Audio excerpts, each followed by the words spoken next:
Hey everybody, it's Ron. Every Monday through Thursday, we talk about some event in history and how it reshaped the world. But on Fridays, we talk about something completely different. These are the stories that went completely off the rails. May have still changed the business world, just not in the way anyone wanted. These are the business bloopers. It's January 1962, and four young men walk into a recording studio in London. They're nervous, they're unpolished, their accents are thick, their hair already looks a little suspicious. This isn't a concert, it's an audition, and it's being judged by executives at Decca Records. The four guys play 15 songs.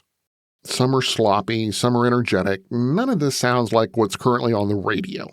When it's over, the verdict comes back pretty quickly and pretty confidently. And what are they told? Guitar groups are on their way out. Decca passes. No long deliberation, no hedge, no maybe later, just a clean no. Within months, the same group signs with EMI. Within a year, they're everywhere. Within a decade, they've reshaped music, culture, and the business of entertainment itself. And the decision that once sounded sensible becomes legendary for all the wrong reasons. Okay, how did we get here? From Business Basics, I'm Ron Trucks, and this is Business Bloopers, the weekly podcast where we unpack the business decisions that sounded smart until they weren't. Every Friday, I'll take you through a real story where something went off the rails. Sometimes it's hilarious, sometimes it's painful, but always, it's a reminder that even smart people screw up in business. And we'll look at why that matters. In early 1962, the British music industry was conservative by design. Record labels like Decca Records made money by managing risk, not chasing novelty. Solo singers, crooners, and clean-cut pop acts dominated the charts. Guitar-based groups were seen as noisy and inconsistent and honestly hard to control. Decca wasn't guessing, they had data. Recent guitar bands hadn't delivered sustained hits. Trends appeared to be shifting back towards polished vocals and orchestrated pop. From a business standpoint, the safest move was to double down on what already worked. So when Decca scheduled a test session at its London studios, the goal wasn't discovery, it was confirmation. The four musicians walked in, they weren't signed. They weren't famous.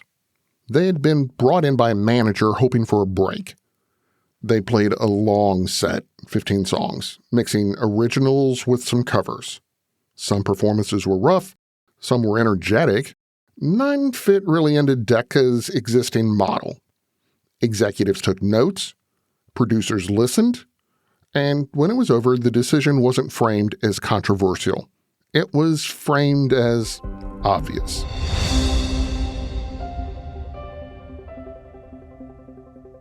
What I know about courage, I learned from my adoptive mom. She said sometimes you just gotta hold on and know we'll get through this. Mom, we are so high up. Hold my hand. No, you hold my hand. Here we go. Learn about adopting a teen from foster care. You can't imagine the reward. Visit adoptuskids.org to find out more. I learned patience from my adoptive dad. All he had to say was, "Hey, you got this. Just breathe."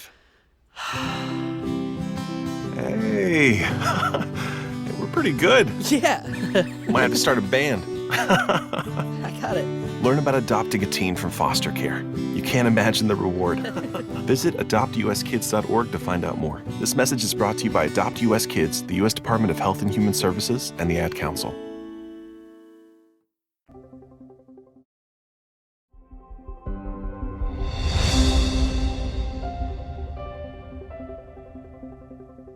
Decca passed. The internal judgment, later paraphrased and quoted for decades, was blunt. Guitar groups were on their way out. Even if the phrase itself was simplified over time, the thinking behind it was real. This wasn't personal, it was pattern recognition. What Decca didn't account for was what we call context shift. Within months, the same brand, as I mentioned, was signed by EMI through its Parlophone label. different executives, different tolerance for risk, a producer willing to experiment rather than conform. By now you've probably figured it out. That band was the Beatles. What followed wasn't just success, it was transformation. Chart dominance, global touring, merchandising, media saturation, entire business models reshaped around a single act. Meanwhile, Decca's earlier decision was being replayed in headlines and interviews and retrospectives. It was a reasonable call made under old assumptions. Now it looked catastrophic under new conditions. The mistake wasn't failing to hear talent, it was failing to recognize a structural shift was suddenly being demanded.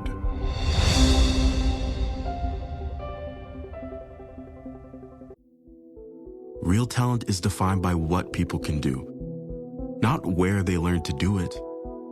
So by stopping at the education section of a resume, you might throw away the perfect hire. You might miss someone who has valuable skills to offer to help your business thrive right now and in the future. Because the truth is this, skills-first hiring helps you see talent others miss, like more than 70 million stars, skilled through alternative routes. When you let their story unfold, you gain a competitive advantage because hiring managers who start with skills are 60% more likely to find a successful hire. See the real person, complete.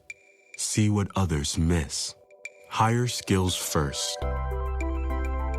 Learn why it's a competitive advantage at tearthepaperceiling.org. Brought to you by Opportunity at Work and the Ad Council.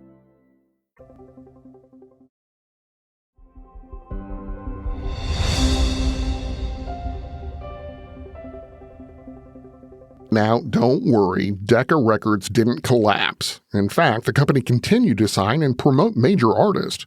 They had successful relationships with performers like the Rolling Stones, Tom Jones, and later the Moody Blues. From a revenue standpoint, Decca remained very much alive. But the Beatles audition? It never went away. The session itself had been recorded. 15 songs captured live in the studio the same way labels documented test auditions at the time. Decca passed, but the tapes didn't disappear. Copies circulated, and years later, parts of that very audition surfaced publicly on The Beatles Anthology 1, preserving that moment in audio. That recording turned the rejection into something permanent. Now, it wasn't just a story, it was evidence. As the band's success exploded, interviews and retrospectives kept circling back to that day in 1962.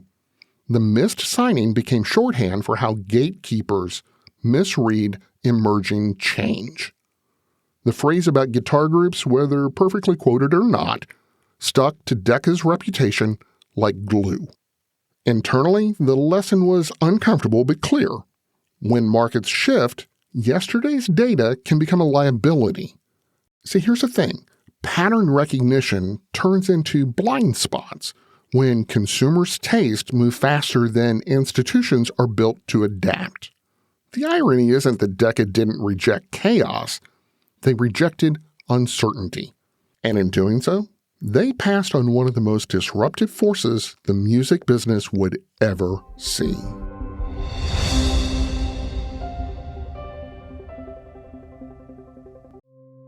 My name is Ariel. When I arrived in the U.S. at 19, I struggled to find job opportunities without my high school diploma. My entire life changed when I took a chance and got my high school diploma at age 22. Everything I have, my education, my career, my marriage, I owe to the Adult Literacy Center and my teachers. They were with me every step of the way, helping with my English and math, making sure I pushed through all the challenges. Ariel, your success proves that what I'm doing as a teacher has real meaning. It was an honor helping you achieve your greatness. Now you're helping others achieve theirs. It inspires me. Education was the key that unlocked all my opportunities. When you graduate, they graduate. Find free and supportive adult education centers near you at finishyourdiploma.org. Brought to you by Dollar General Literacy Foundation and the Ad Council.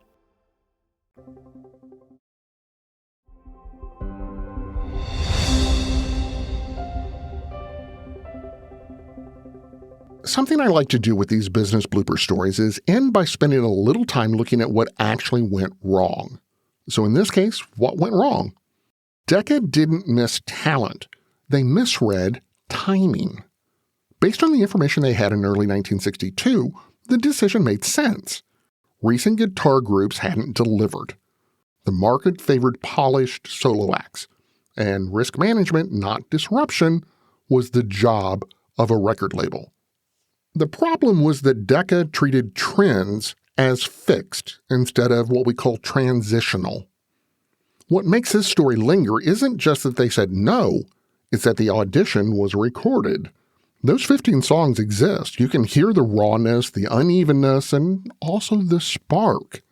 In hindsight, it's obvious what was there. At the time, it wasn't. That's the real blooper. When you rely too heavily on that pattern recognition, you start filtering out signals that don't fit the past. And when markets are on the verge of shifting, that's exactly where the next trend tends to form. Decca didn't reject a sure thing. They rejected uncertainty. And in fast-changing industries, that's often where the biggest opportunities live.